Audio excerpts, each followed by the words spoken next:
Good evening and welcome to another edition of the Wright Experience.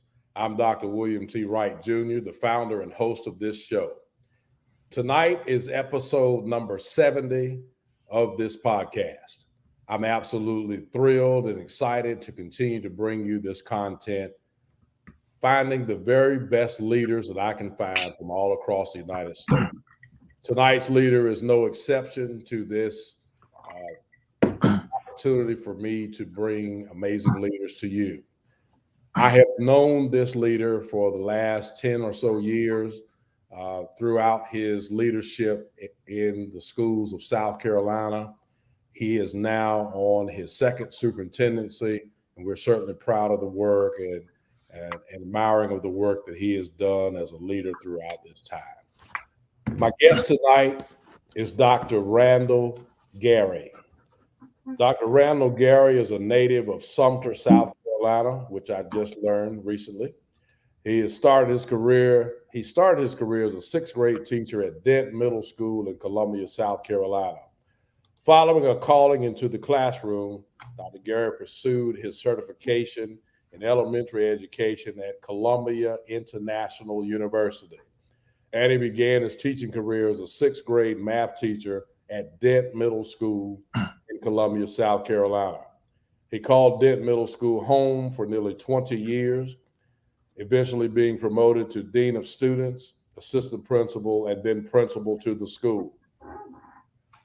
During his 12 years as principal, Dr. Gary established two magnet programs at the school, including the state's first single gender program and the FAME, which stands for Fine Arts and Media Enrichment Program, to increase student exposure to the arts and media literacy. Along the way, Dr. Gary earned his master's in educational administration from the University of South Carolina and his doctorate in educational leadership from Nova Southeastern University. In 2013, this seasoned administrator moved to Lexington School District 3 in Batesburg, Leesville, South Carolina, to take on the role of Assistant Superintendent of Personnel and Administration. Just 2 years later, in July of 2015, I remember that day, he was tapped as Superintendent of Lexington 3. During his tenure as superintendent, Dr. Gary worked to implement the district's first one-to-one technology initiative in grades 1 through 12. He also instituted choice program options for students, including the E21 early college and Montessori programs, and he expanded the career and technology education CATE offerings in the district, working hand in hand with the State Department and neighboring school districts. Under his guidance, the district's elementary school, Batesburg Leesville Elementary, was recognized as a Palmetto's finest school in 2018, making history as Lexington 3's first school to earn that prestigious honor.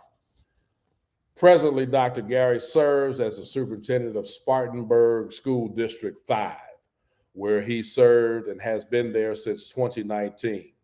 Spartanburg 5 serves the towns and communities of Duncan, Lyman, Welford, Reedville, and Startex in Spartanburg County.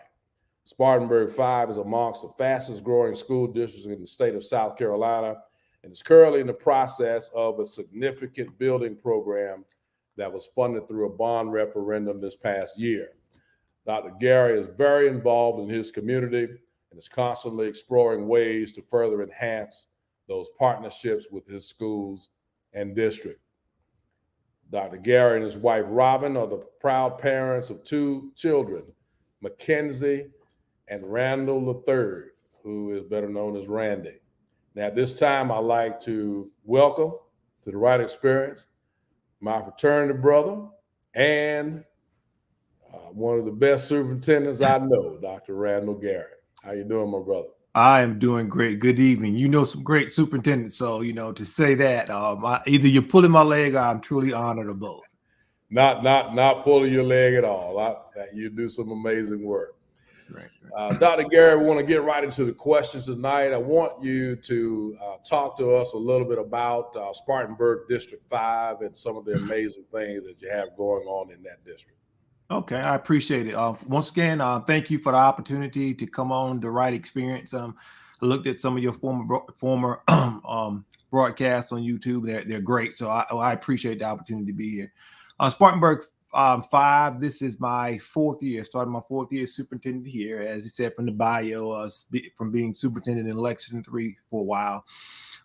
This is a bigger district than I was my previous district. I got here, there were around 9,100 students. We're probably a little less than that, but we're probably about 10,400 right about now. So we're growing quickly. So I'll talk a little bit about that growth a little bit later. Some of the great things, like I said, we're growing. We have 12 schools. Pretty soon we're going to have 14 schools in a couple of years. Diverse community, predominantly white community, about 60%, 20% African-American, 21%. About 11 to 12% Hispanic, and probably one of our fastest growing populations is our Russian, our Ukrainian population. So we got a lot of growth in there. Great families working together in a community that is very proud. And the schools, for a large part, are just the center of what goes on here. Although we have 12 schools, we really have one high school, Burns High School. We do have the freshman academy. So on Friday nights in Duncan, South Carolina, that's the place where you want to be, watching the Burns Rebels as they take the field. So let's see. We probably have about 820, 830 certified teachers, and that's a number that's growing. We think a lot about professional development. We think it's very important. It's kind of like the lifeline. It's like being in the hospital and being on oxygen. If they take the oxygen away slowly, you're going to die a slow death. If they take it all away, you're going to die a quick death. And you just can't continue to flourish without giving the teachers what they need and making sure they have a choice in what they need, whether it's the in-service or embedded professional development or those types of things. We have a wonderful fine arts program in our district. We have the largest marching band in the state of South Carolina at Burns High School that we get to see on Friday nights. And they've so big, they split into 2 bands where they march them off sometimes on Friday nights, and they have a competition band and a game band. So if you get a chance, come up here this Saturday. They're going to have a band festival up at Burns High School at Nixon Field. So I'll be out there watching the bands and cheering them on. Some of you may have bands that will be there. But our arts program is phenomenal. They're the only group that has won more state championships than our football team. Football has 11, and band, I don't know the exact number, but they have more. They're at least a dozen. I'll say that. We start that at the 5th grade. Here we're probably structured a little differently. Kids go to elementary or kindergarten through 4th grade, and then our intermediates are 5th and 6th, our middle is 7th and 8th, then a freshman academy, and then our high school 10 through 12. So one of the things we're going to go through with our growth plan, because we talked about how quickly the schools were growing, we're going to add a couple schools and rebuild a school and do some additions, is we're going to kind of change that structure to go to a more traditional format with the kindergarten through 5th grade in elementary school. And we're looking at converting our intermediates to 1 to an elementary, 1 to a middle. So our middle school will be 6th, 7th, and 8th, which is what you see more often than not. And then our freshman academy, and then our high school, 11 through 12. I talked about being diverse. We're about 54.5% as far as the new poverty index. And on top of that, we have 3 Title I schools. A lot of people really don't realize that we have that, but we're blessed. We're blessed. They're great schools, and we have a lot of industry in our community, which is very helpful. When Act 388, which is kind of, I don't want to get too technical, and it really affects the taxes when building schools and raising millage and those types of things, it's beneficial to have a lot of industry and corporations and business in your community. And he mentioned the bond referendum. We had $295 million. And because of all of that, we're able to do that without a millage increase. So we're very blessed and fortunate to be able to do that. So I could probably talk all day. One-to-one technologies, like a lot of schools do. We're glad to have very few kids that are still out doing the e-learning. That was I used the term when I was talking to Dr. Wright earlier, BC, before COVID. When COVID came on, a lot of our kids went to the e-learning, like a lot of your students, I'm sure, and hybrid schedules. And we're glad that that's behind us, and we hope it stays behind us. And we're glad to have our kids back. One of the most normal school years, at least we hope it continues to be that way, we've had in a few years. So that's what we're all looking forward to, just some sense of normalcy and high student achievement as we move forward. So Dr. Gary, you mentioned a lot there. We'll try to get to all of it, but you talked a little bit about the fact that your district is growing in a number of students. So talk to us a little bit about the impact of that and some of the plans. You talked about building some new schools and so forth. So talk to us about that. Well, I learned quickly before I came to the district, actually, in preparing, that they were growing by leaps and bounds. We did a growth study my first year here, demographic study, to look at how much growth we could expect. And like I said, we probably had about 9,000 kids at the time, and the projection is by the year 25, 26, we'd probably be at 11,000. And I know we are at least 2 years ahead of those growth models right now. So fortunately, we started moving on them quickly. We got a same company that did the study to come in and bring some proposals of what we might could do to address those, the growth in our area and stay ahead of that growth. And we went with the option that was just going to take one of our intermediate schools and change it to a middle school. One of our intermediate schools, change it to an elementary school. So we're going to go from 6 elementaries to 8. We'll go from 2 middle schools to 4. Any major renovation and addition to add the much needed capacity at Burns High School. We started, we had started the planning aspect of it because a lot goes on behind the scenes before a brick is ever laid. We started that planning process months before the election in hopes of a good turnout, and it was positive, and it passed. And in November, first Tuesday, and at the end of the month, we're having our first groundbreaking. And that school, Abner Creek Middle, has come along well. And we look to be having another groundbreaking at the end of October. Like I said, 4 middle schools, a freshman academy, and a high school. And part of the challenge that we're going to have in doing all that is we're in a profession where good leadership is very important, just like any profession. But we know, which you talk about from week to week, Dr. Wright, that it's important that we prepare leaders and that we have leaders to step into these roles. And I have a good cadre of assistant principals, and we're going to continue to work with them, because we know as we open these new schools, although a seasoned principal may go into opening up a new school, it's still going to create an opening for someone else. And we want to make sure that we're prepared to fill those vacancies when they come available. Our APs, they know what we're looking at. We're looking at several new principals in the next few years. And if your districts are anything like mine, we have some that are eligible to retire, chosen to stick around, and at any point in time, they can say, hey, doc, this is my last year. And we got to have a plan. I respect anyone that's put the time in, the 28, 30, 35, 40 years as an educator in a position, in a job that has gotten more difficult, not just over the tenure of their career, but just in the last 3 to 4 years. The impact of what we do is still there, but the circumstances in which we provide it have really been compacted, in my opinion, over the past few years. And that's one as superintendent, but also as a principal, but as a teacher in the classroom. You talked to a little bit, or I may have heard on one of your early broadcasts, a little bit about learning loss. It's real. We're dealing with it. Kids that were doing e-learning, and we had some great teachers that were e-learning teachers. But it's a challenge, and it's just not for every student. So we've got some gaps that we're still trying to close. We looked at some of our test scores that have come back, and we're starting to reach some of our pre-COVID scores in some areas. Some places we're not quite there. So it's a challenging field. I love it, but having those good leaders in the place as we open these new schools is going to be very important for us.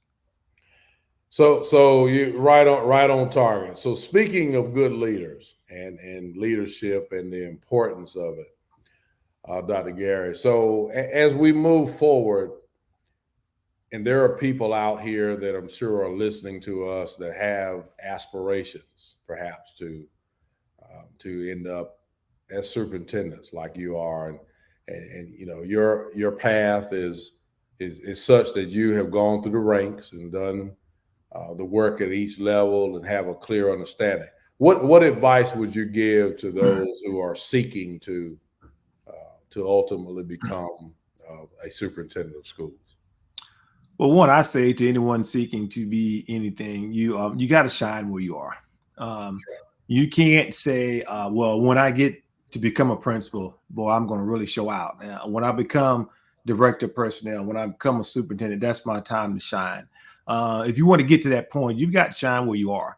And as you make it through the ranks, most superintendents, when they're hiring, and my guess is most boards, when they're looking to hire superintendents, you're going to be competing against people who are already superintendent someplace, or you may be an inside person coming up through the ranks, and they're going to look and say, well, you know, he's interested in this position, but last 2 or 3 years, I really hadn't heard much of him. What has he done? Has he been innovative? Has he come to board meetings? Has he done those types of things? So number one is you have to shine where you are. A second thing is, if you want to become a superintendent, make sure it is really what you want to do. I was many years into my career before the superintendency even crossed my mind. It was not a goal. I just set out the gate saying I wanted to be a superintendent. I knew I wanted to be a principal. My dad was a principal. He's a retired principal. My mom's a retired teacher. So I was very interested in going into the principalship, and I had an opportunity to do that. I did it for I did it for 12 years, and there was an itch, there was a calling. I wanted to do more, and you know, got a little nudge from some people, and say, hey, I'm gonna give it a shot. And the reason I say make sure it's what you want to do is if you want to do it because you're going to get paid more money, that's not a reason to do it. It should not be about the money. You didn't go into teaching because you wanted to make a lot of money. Superintendent's job is a hard job, just like practically every job in the district. Teacher, assistant principal, they're all difficult jobs, but there's a stress level that comes with it. You have to learn your community. You have to be involved. Your day never ends. If my phone rings now, I may have to return a call to a board member or a bus that's out of state, or there are all kinds of things that are going on. So you have to do it because you have a passion for what you do and you want to do it. I'm fortunate I have a great board I work with, and that can make or break you as a superintendency. Having the support of that board and making sure you have the board, a good relationship with your board, but you have to build that relationship. When I came to this district, I have a 9-member board, and I don't know how many people applied. There were 4 of us. I was selected, but of that 9-member board, only 2 of those board members are still there. So boards change, and as your boards change, you need to be able to set the groundwork to have a good rapport with board members as they come in. I think communication is so important. Communicate openly. Find out about your new board members. Don't expect them to find out about you. And you need to have a vision for what you want to do in that district. And sometimes coming from the outside, that's a little tricky. When I was in Lexington 3, I'd been there for 2 years as an assistant superintendent. So I had a pretty good idea of the things that I wanted to see happening. Coming into a new district, one of the things I was clear on, I thought, and everyone doesn't feel this way, but I might have been a little arrogant in saying, this is my vision and these are the things that I want to do, when all I really knew about that district is what I'd heard and what I'd seen on the internet and what I researched. I can come in with a vision. They may say I did that 2 or 3 years ago, or that was a great vision where you were, but those aren't really the needs of where we are now. And the needs of the district from where I was and the goals and the vision I had there, I feel was very appropriate at that point in time. But that same vision, the same needs, the same things I need to do to push Spartanburg 5 forward, it's a different set of goals. It's a totally different community, different schools, different demographics. So just gave me an opportunity to go in, meet with my board members, communities, and help set that collective vision for where we wanted to go. And I have other qualities I think that are important. I talked about vision. You have to be a leader. I talked about communication, because I think no matter how great your vision is, if you can't communicate it to all your stakeholders, they're just not going to understand where you're trying to take the district. And you can't communicate to them how you're going to get them there to get them to follow you. Something else I think is important, I think, is management. And someone said to me at one point in time, well, leadership and management, they're the same thing. Well, I disagree. I think leadership, you lead people. Leadership is the ability to influence and get people to want to go with you and want to follow you. There was a visual I used at the in-service of what kind of leader are you? And there was a picture of somebody pushing somebody up a hill. There was a picture of somebody dragging somebody up a hill. But there was a picture of a group walking together. Okay. Right. And my desire is to be that leader to influence and talk, get you to walk with me up that hill. Management, you can be a poor leader, and it may take a while before people really figure that out. But if you got issues with management or mismanagement, the lack of management, those things that get you quickly. And I'm talking about finance, testing and accountability, those types of things which fall in the areas of management. And they're not just for aspiring superintendents. I'll look for those same qualities. I'm going to look for principals and assistant principals as well. Hope I didn't go too far off what you asked me. That's awesome. And in fact, that is right in the wheelhouse of what leaders need. All of that, everything that you mentioned, is what it takes to be an amazing leader. And so, thank you for that insight. Absolutely great. Dr. Gary, we read in your bio and we've talked a little bit about fine arts and the fact that you've done some amazing work in your districts and in the past and so forth. And sounds like even in the present with ensuring that fine arts remains relevant. Why is that so important? Well, I believe that students shine in different ways. Some students shine in the classroom. They're just outstanding. That's just the place for them. Some shine on the football field, basketball court, soccer. Some they're social in clubs, building leadership. And some shine in the band room, orchestra room, drama performances, and those types of things. So I think it's important to have opportunities for all students to get involved in some way or another. When I was in high school many moons ago, back in Sumter, where you're from, Sumter High School, and back at Alice Drive Middle, I started out in the band. I played the trumpet for several years, and so I kind of grew up in the band. I went to South Carolina State University with the Marching 101. Now, I did not march, but if you've seen that band, boy, it's an outstanding band. So I've always had an appreciation for the arts. So we had the opportunity when I was principal, we applied for a grant through the Magnet Schools of America, MSAP grant. And the purpose of that grant was to eliminate or reduce minority group isolations. So I had an opportunity in my school to try and build programs to attract diverse groups of kids into our school. And what I did with that program, we didn't have a name, and I had a group of parents and teachers that we pulled together, and we talked about what we wanted to do with the program and came up with the acronym FAME. Now, a lot of people probably don't remember the television show FAME that used to come on many back in the 80s, the early 80s. But we've kind of built it on that name, but it stood for Fine Arts and Media Enrichment. Mm-hmm. And in it, we were able to offer some courses that other middle schools just weren't offering at that time, at least not in our area. Everybody had band, orchestra, and chorus. But one of my favorites we started was a digital keyboarding class where we taught kids to play the piano. And the good part, the part I loved about it, there were kids that if it were not at school, would not have the opportunity to learn those skills. And I enjoyed going to class one day. There's a young man, I'd seen him in the hallway. I knew him for a while, and I'd get on by pulling his pants up and taking your hat. And the teacher was calling different people to the front to play on the big piano, the big keyboard, and asked him to play. And when he got there and started playing classical music, it's not what I expected, but it made me feel good that he had an appreciation for that. We started a dance program there where we taught ballet. And I was fortunate to have an outstanding teacher. She was an induction teacher when she came in, but she was phenomenal. And just some of the productions that she put on at our local, at the Fine Arts Center were phenomenal. And those are a lot of students. Some did, but many of them didn't have the opportunity to take ballet. The only dancing they really did was recreational dance with their friends and what they saw on television, those types of things. But to have a professional teacher teaching them the arts, the fine arts, was just outstanding. One of the things, and like I said, I can talk for a while, but we brought in something I wanted for years, but did not have the funding to secure it was a steel drum band. And with that grant, we got a steel drum band, and it just worked out that one of the teachers I hired to do the digital keyboarding, his favorite, he was a percussionist, and he picked up the steel drum band and initially taught as an after-school program, and we eventually transitioned to offering that as an elective to students.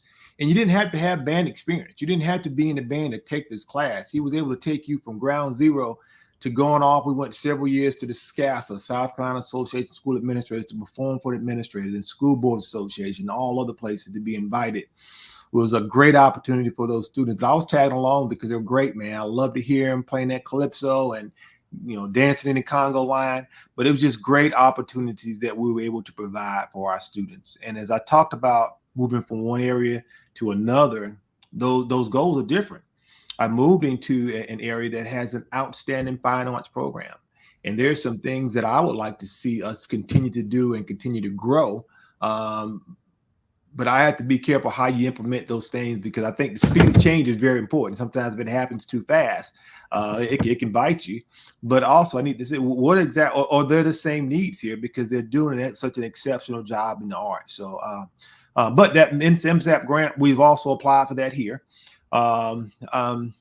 If we're getting it, we'll be hearing about it soon. I'm getting a little bit nervous, but we want to go ahead and expand our arts program at Duncan Elementary School for the Arts, and they have a steel drum band. But there's some things we want to do to really accentuate that program and let it feed on into what will eventually become a middle school and on into Burns High School, into the exceptional program they have there. Absolutely. And really, that gets back at the core of just providing a multiplicity of opportunities for our students to be successful. Yeah. You know, we don't need education in the box. It needs to be diverse opportunities, as you said earlier, to shine, to be successful, because you never know, you know, one of us might have the next Beethoven, or you're right, or just you know, just a person that creates earth, wind, and fire all over again. You're right. And it may not be the person that we anticipate is going to do it too. So that's exactly right. That's exactly right. So, Dr. Gary, you know, we all are facing right now challenges with recruiting and retaining personnel. One of the big things that a lot of us are talking about is, you know, it used to be if you were rural and kind of out of the way, you had challenges. But now in today's market, those recruitment and retention issues are affecting us all. And it's not just teachers, but it's all over the place. So what are some of the things that you think need to be done to try to work to shore that up? I like the way you said about recruiting and retention of personnel. You didn't just say teachers, and I know why. Because all of our, well, at least where I am, every position is a challenge. I mean, we've got, as you go through our carpool loop in the morning, you're going to see signs that say, guess what? Our maintenance department is hiring. How about give us a call? And those signs work too. We was trying to do the same thing for bus drivers now. It's truly a shortage, and we're having to run double routes and those types of things. And of course, there's no doubt there's a teacher shortage. It used to be, you know, wow, I hope I can find a science teacher or a physics teacher or a secondary math teacher. But now, you know, I hope I can find an elementary ed teacher that's certified. And, you know, it's every position is a challenge. So that's something that our district, and with the support of our board, is taken on. It's one thing to start the year with teachers in place, but what you don't want to do, when you can lose teachers through the year, but the retention of them is so important too, because the teachers are going to leave at the end of the year. What can we do to keep them? So one thing we started a few years ago when I got here, and most districts probably do this, or just exit surveys to find out, you know, what is going on. You're leaving us, we understand. Can you tell us why? Is it a morale, or sometimes is it your spouse is leaving, they got stationed somewhere else, they got transferred, or you're leaving the profession. That's good for us to learn from. Also, what we did this past year, we used what's the name of it? Thought exchange is what it was called. So we just sent an open-ended question to our staff. Say, hey, we're looking to build morale. We're looking to increase teacher morale, teacher retention, and recruit great teachers. What are some of the things that you want to see? Because we have to be careful as administrators not to think we know the answers, that we know what they want. And obviously we know what number one was. Number one was teacher salaries. There's no doubt about it. There's so much work to be done across our state with teacher salaries, and we're working on that. We were fortunate to be one of the districts. We gave a little over $2,000 raise this year. We're glad to be able to do that. I think it was like $2,260. We did that across the county. In Spartanburg County, we have this agreement that we're all going to have the same pay scale. So if you leave one Spartanburg district and go to another, it's not for the money, because we're paying the same thing. So if it's not for the money, what are some of the things I can do to make District 5 more enticing? Well, one of the things we studied that feedback that they gave us, and one of the things they want teacher voice. Is very important. If we're going to lead teachers, there are more teachers than there are administrators. And yeah, I've been a superintendent going on 8 years now, and I've been a principal, but I can tell you, I haven't taught a kid in a long time. And that's where that rubber hits the road. Those test scores come back, it's reflecting what's going on in that classroom, and these teachers are doing a wonderful job. And so we need to make sure we're providing them what they want, but mostly providing them what they need and hearing feedback from them and making sure they have a voice at the table. One, I think relationships. My wife was a teacher, and of all the jobs she had when she was in middle school, the one she liked best was one where she just had outstanding relationships with her colleagues and the principals and the leaders in that school. That's what she talks about now when she worked at that particular school. She loved her kids, and she bumped into a former kid today. She was out of town at Chick-fil-A and bumped into a former student, and it's great to see them. But those relationships with those other professionals are what kept her there for so long, and that she continues right now. One of the things we did this year, we decided, a lot of our teachers were into gyms, whether it was the YMCA, Anytime Fitness. So we decided that we're going to supplement gym memberships. This is the first year at our opening in service. We made that announcement. Through the summer, we had worked with Anytime Fitness, YMCA, and we decided to do all the gyms in our district. Wherever you were a member, we wanted to work with them to supplement your gym membership. Now, we didn't pay the whole thing, because some people would say, hey, well, sign me up for the Y, and they may not go. But if you want to go to the Y and you signed it up, we said, we're going to pay $25 of that for you. And that's a big help for people. And we got a lot of thank yous from that. One of the things we're going to do, we had a policy committee meeting with our board about a week ago, and we're getting ready for a board meeting on Monday. And the policy committee is going to vote on leave for child leave if you have a baby. And of course, we get that, and you get leave, but that comes from your sick leave days. And we want to mirror what the state is doing for state employees. So if you have a child and you're out for up to 30 days, it's not going to come out of your sick leave.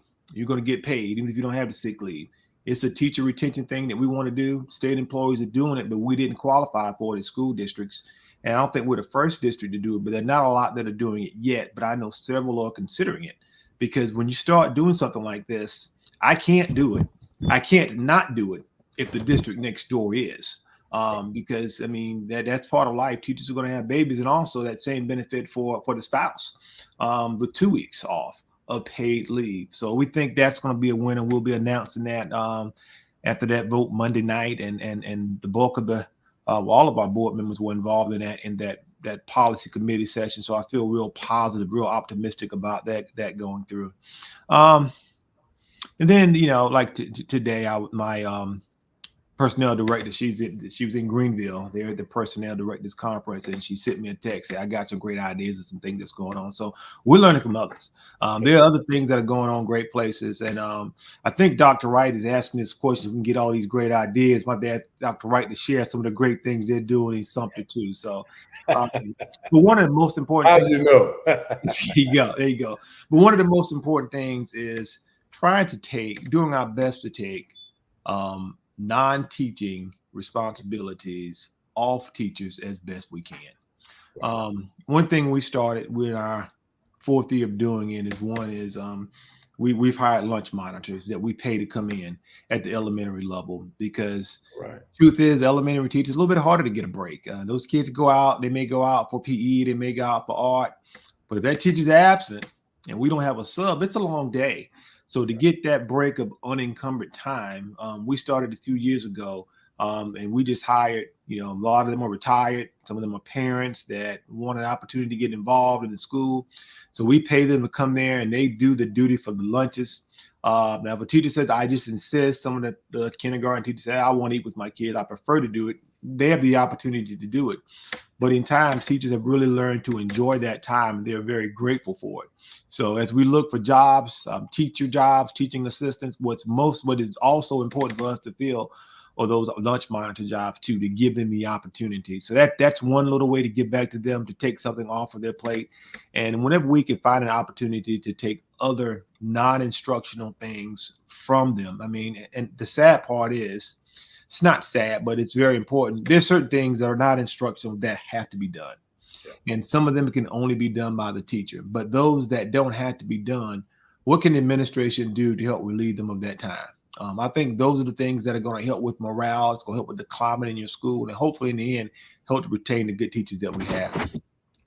And the amazing thing about all of what you said is you didn't limit it to one thing. We need to be able to do a multiplicity of things to make sure that we're taking care of our employees. Yeah. I was in a conversation about 6 months ago and said, well, do y'all want more pay or benefits? And, and benefits were a lot of the things that you were mentioning. And I said, to be sure, we can do both. Like we need to be able to take care of folks in terms of what they're bringing home to their families in terms of compensation. But we also need to, when we can, provide perks and opportunities for teachers to feel valued and appreciated. And we, particularly in today's market with the job shortage in industries and whatever is going on, it's a competitive market, and we need to figure out how to retain the best and brightest in this profession because it's so desperately needed. So I think that is awesome. And yes, I did take notes. Yeah. Don't worry. I'm taking notes from some of your previous podcasts. And absolutely. And just to add on, you're right. It's very important. It's very difficult. But one of the battles that I've noticed that we're having more so than we've had in the past is we're not just competing against other schools or other districts for teachers. Right. We're starting to lose teachers to roles outside of education. That's right. There are lots of opportunities for employment here in Spartanburg County. If you're out there listening, you want a job somewhere, they got them in Spartanburg County if you want to work. But with what teachers do every day, with some of the skills that they have, some of them are getting swiped by industry. That's who's right. Paying them more than we're paying, and and they don't have to worry about what time they go to the restroom or whether they're going to cover someone for lunch or those types of things. I had a few that had prior military experience. Well, you got that and you worked on planes or something like that. They said, look, we can triple your salary tomorrow. So we're fighting and going up against much more than losing teachers to other teaching professions. And those perks I talked about, the gym memberships, we did it for all staff. It wasn't just our teachers. Whatever you did in our district, if you want to go to the gym, we're going to help you out because that's important. We're going to keep you healthy. We're going to try to keep you happy, help you keep a little bit of that change in your pocket as well. And you're helping the wellness quotient and everything. That's amazing. Dr. Gary, is there anything else that I've not covered that you would like to discuss with our audience at this time? I think you've been pretty thorough. See, I don't want to get started, man. I'll talk and you'll be sending me a little text and hey, man, we got to cut this short, man. But this has been great. I appreciate the opportunity. I think growing leadership is one thing that I like to do, and I find that's something that we have in common. We have to get together offline, just talk about some ideas, and who knows, maybe I get you to come in and speak to my group and vice versa. But right. The future is so important, and I'll talk about it in my district. Not only do I have a group of people that are eligible for retirement, we're growing. We have new administrative positions coming open. New schools are opening. At some point, we're going to have other district office positions coming available. And every time somebody's promoted, it's going to create another vacancy. And we want to make sure we're promoting the right leaders and putting them in the right places. And that's a challenge. And you got to have something going on in your district to prepare them for those vacancies and prepare your district for them. or it's going to be a tough time ahead. Dr. Wright, I appreciate you letting me come on. I certainly, as a Sumter native, I'm going to take you up on that, coming and talking to our folks and letting them see what a success you are. Dr. Gary, if you'll hold on with me for a minute, we'll come back and close out the show. Sounds good. Thank you. To the Wright Experience audience, I am just immensely proud of the responses that I continue to get about the show that we're doing. And we are now in a little bit over a year and a half, so about 18 months of trying to provide you this content that we've been doing. Tonight's episode is the 70th, and I'm just proud of the progress that this podcast is making based on a conversation that was had in my house in North Carolina back around the beginning of last year. And so I'm excited about the future, and we're going to do all that we can to continue to bring the very best leaders with a focus on educational leadership, but across all disciplines as time goes on. I need you to do me a favor as you continue to watch and be a part of this Wright Experience that we're doing. Please take time to click like and comment on the things that you're hearing. We read every one of those comments. Got some tonight while I'm on the show of people that, believe it or not, Dr. Gary, that have worked with both of us. And so certainly some amazing insight. We're glad to hear that, and we want you all to keep doing that. And also those of you that are viewing us via YouTube, you are a Facebook Live viewer, we would love for you to go to the channel, Dr. William Wright Jr. Just type my name in and our YouTube channel pops up. And I'd love for you to comment and, most importantly, click that subscribe button. Doesn't cost you a thing, but it certainly helps us with the word that we're trying to get out. This show has always been about and continues to be about providing opportunities for folks to learn how to be a little better every day. That's really what this is all about. Dr. Gary, my brother, I want to thank you so very much. First of all, for your amazing leadership, and you've been doing some excellent work in the schools of South Carolina for many years. I'm certainly proud to know you as a colleague and as a fellow leader.